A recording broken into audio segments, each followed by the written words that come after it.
उठता है जो विकल्प बनने का प्रयास करता है और 2014 के आकाश में छा जाता है और उसे जनमत मिलता है। वो पूरा जो जनमत था एक रिबेल का जनमत था पिछले 10 साल के एस्टेब्लिशमेंट के खिलाफ, और बहुत तेजी से, जिसमें हमें पता नहीं चला कि उस रिबेल के मैंडेट को फेयर के मैंडेट में बदल दिया।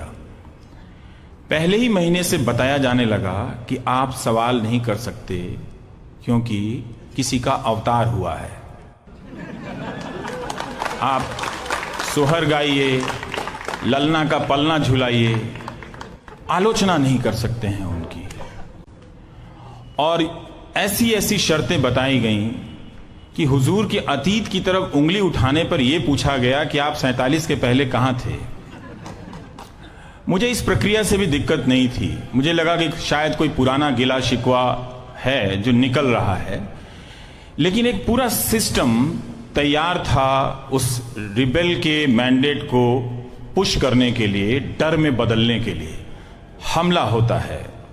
वो आदमी जो खुद को प्रधान सेवक कहकर हम सब के बीच में आता है, शुरुआत होती है योजना आयोग के भंग कर देने से, और बताया जाता है कि एक नई लेगेसी की बुनियाद रखी जाती है।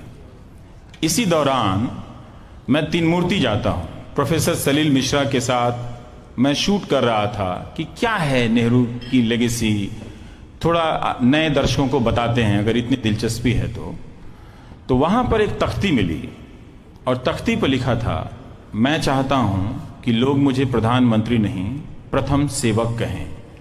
यह नेहरू का वाक्य है। ये कांग्रेस के लोगों को भी पता नहीं था। ये नेहरू ने कहा, और इस वाक्य को किसी ने, जिसे अंग्रेजी में प्लेजरिज्म कहते हैं, चुरा लिया और प्रथम की जगह प्रधान कहा।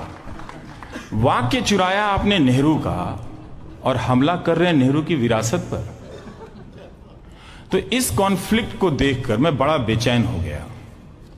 मुझे लगा कि ये झूठ के सहारे जिसकी शुरुआत हो रही है, प्रधान सेवक कहना ही भारत के राजनीति में एक बड़े झूठ का प्रवेश था, क्योंकि वो कथन पहली बार नहीं कहा जा रहा था। वो कथन कोई कह के इस दुनिया से बहुत पहले जा चुका था। तो मैं इन चीजों को समझने लगा कि आखिर क्या वो तत्व हैं जिससे डराया जा रहा है। बोलना मना है इनके खिलाफ, इनको क्वेश्चन करना मना है। एक बात समझ में आती थी कि नए हैं तो इन्हें मौका मिलना चाहिए, लेकिन धीरे धीरे आप देखिए अपूर्वानंद जी की किस तरह से जिस पेशे से मैं आता हूं वो उनके आसपास उनके कदमों में झुकने लगता है, और हर तरह की एक ऑटोमेटिक भीड़ तैयार मिली जिसके बारे में हमें कोई अंदाजा नहीं था कि ऐसी भीड़ हमारे आसपास है, और लोग सेल्फ ऑटोमेटिक तरीके से ट्रिगर होकर जहां तहां अटैक करने लगे।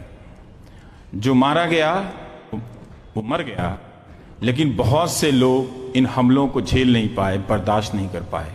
लेकिन मैं तब भी कह रहा था कि ये नॉर्मल है। लेकिन जब मैं ट्विटर पे था तो बहुत लोग ये इशारा करते थे कि आप हैं, आप इमोशनल हैं, आप रिएक्ट कर रहे हैं।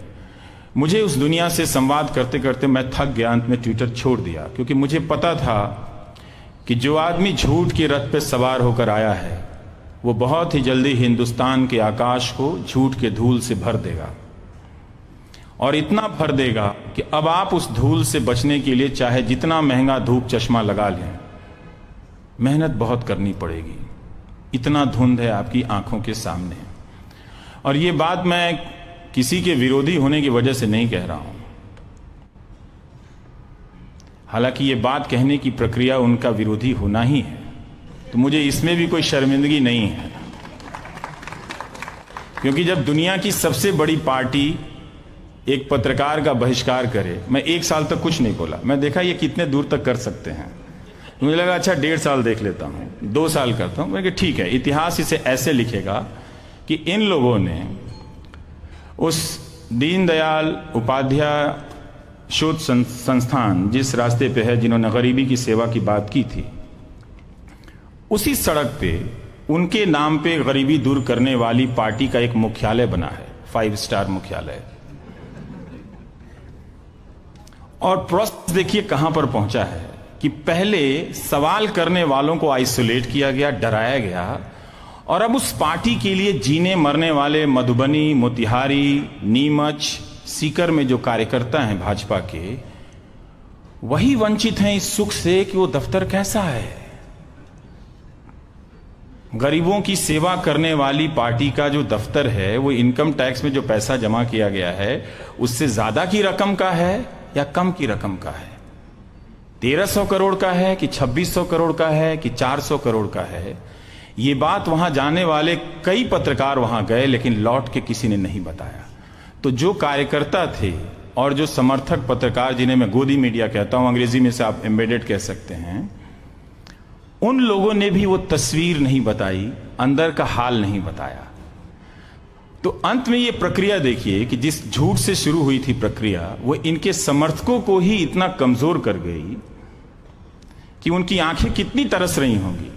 हम भी तो देखें वो दफ्तर अंदर से कैसा है, जहां अध्यक्ष जी बैठते हैं वो कैसा है। मान लीजिए स्विमिंग पूल नहीं है, लेकिन उसके बाद भी तो विलासिता हो सकती है। तो हम इस हद तक, डर की इस सीमा तक पहुंच गए हैं कि एक मुख्यालय के अंदर की स्थिति भी रिपोर्ट नहीं कर सकते। तो ये हमने एक आदमी का शौक पूरा करने के लिए इतना कुछ गंवा दिया, और ताकि